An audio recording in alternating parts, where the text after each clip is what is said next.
એના પછી આવે છે સવાલ નંબર 2. સવાલ નંબર 2 માં આવું આપેલું છે કે નીચે આપેલ પૂર્ણાંકોની જોડના ગુસા અને લસા શોધો. એટલે બે કિંમતો આપેલી હશે, એનો ગુસા શોધવાનો, લસા શોધવાનો અને ચેક કરવાનું કે એનું જે સૂત્ર છે કે જે આપણે ગુસા અને લસા શોધ્યો તેનો ગુણાકાર અને જે બે સંખ્યા આપેલું છે એનો ગુણાકાર બંને સરખા થાય છે કે નહીં તે વસ્તુ આપણે શું કરવાની, ચેક કરવાની. ચલો જોઈ લઈએ કઈ રીતે સોલ્વ કરશું. તો સૌથી પહેલો સવાલ આપેલો છે 26 અને 51. તો જોઈએ સૌથી પહેલા તો શું કરીશું, બંનેના અવિભાજ્ય અવયવો પાડી. ચલો પાડી લઈએ. તો 26 તો 2 વડે ભગાય, 13 દુ 26, 13 અને 1.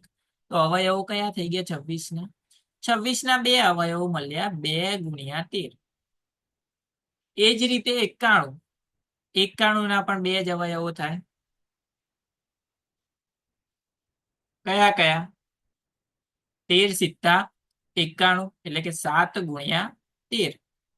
હવે સૌથી પહેલા તો શું શોધવાનું કીધું છે આપણને, ગુસા અને લસા. તો ગુસાનો મતલબ શું થાય કે બે જે કિંમતો આપેલી હોય એમાં જે સરખું હોય એ. તો અહીંયા બંને કિંમતોમાં સરખું શું આપેલું છે, 13. તો ગુસા શું થઈ જશે, 13. તો ગુસા આપણને મળી ગયો 13. એના પછી શું શોધવાનું કીધું છે, લસા શોધી લઈએ. લસામાં આપણે શું કરીએ, જે સરખું હોય એ તો લખવાનું જ. એ 13 સરખો હતો, 13 તો લખી દીધો એકવાર. તો બાકી જે બંને કિંમતો વધી, જેટલી કિંમતો વધી બધાનો ગુણાકાર, તો 2 વધ્યા 7 વધ્યા, તો 2 ગુણ્યા 7. હવે તમે અહીંયા 13 ગુણ્યા 2 કરશો એટલે 26 અને 26 ગુણ્યા 7 કરો એટલે તમારો જવાબ થાય 182. તો આ બે કિંમતો 26 અને 91, એનો લસા કેટલો થઈ ગયો, 182 અને ગુસા થઈ ગયો 13.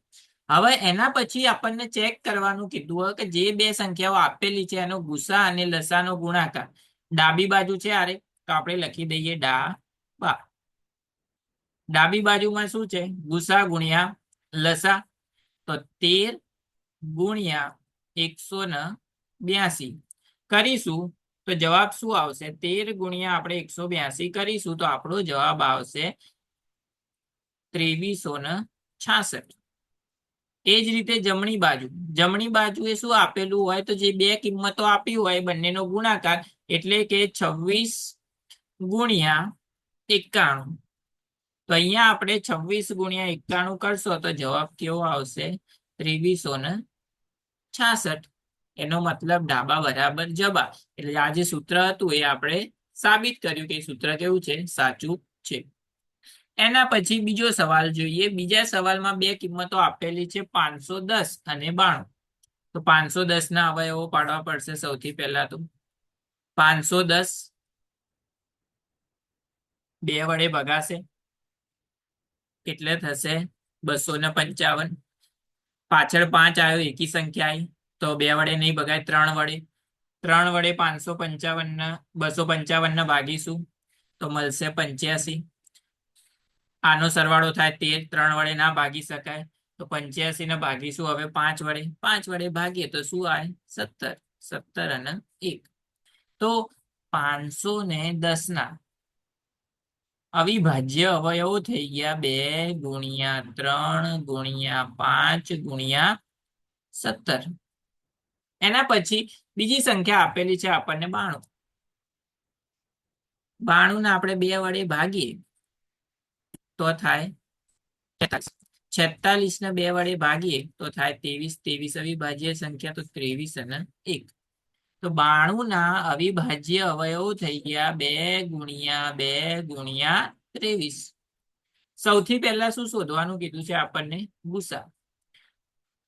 ગુસામાં શું હોય, તો બંને કિંમતોમાં જે સરખા અવિભાજ્ય અવયવો હોય એ. તો અહીંયા ખાલી સરખી કિંમત કઈ છે, 2. તો આ બંને કિંમતોનો ગુસા કેટલો થઈ જશે, 2.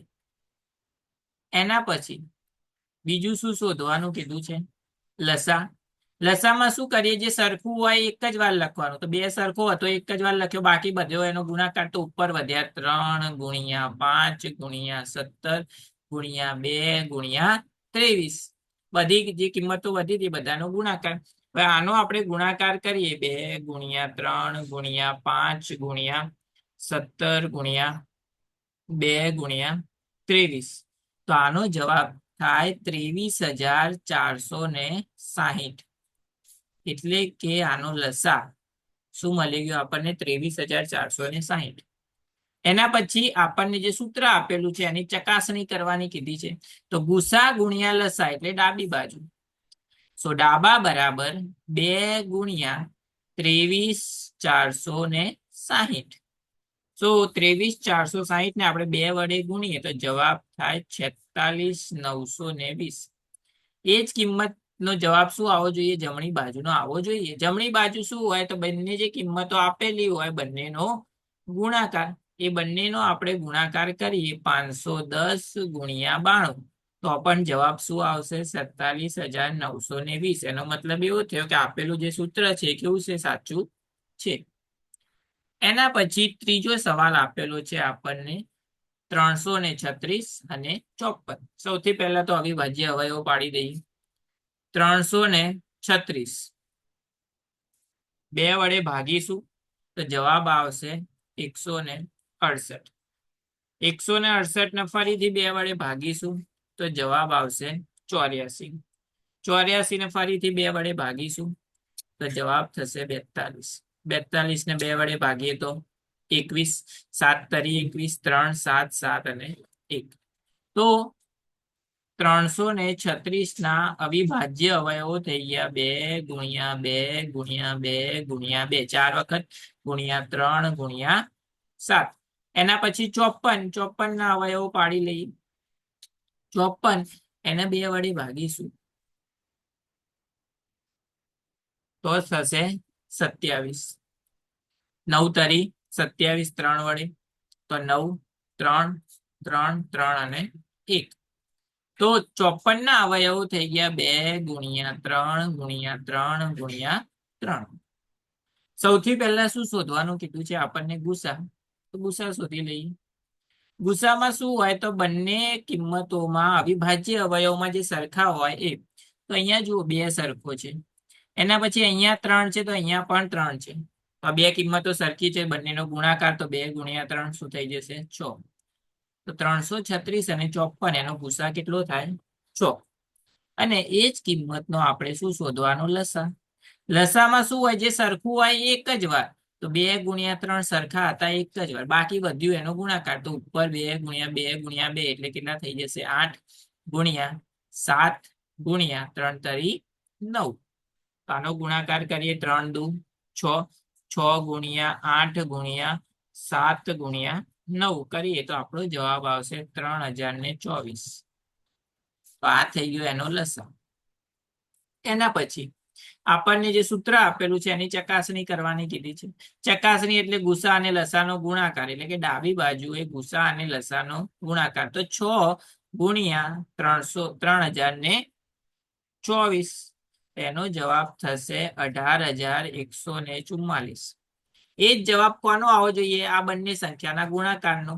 તો જમણી બાજુ થશે આપણી 336 ગુણ્યા 54, એટલે કે જવાબ એના જ થશે 336 ગુણ્યા 54 બરાબર 18,144. અહીંયા જે આપણને સૂત્ર આપેલું છે એ પણ કેવું છે? બધી કિંમતો માટે સાચું જ છે.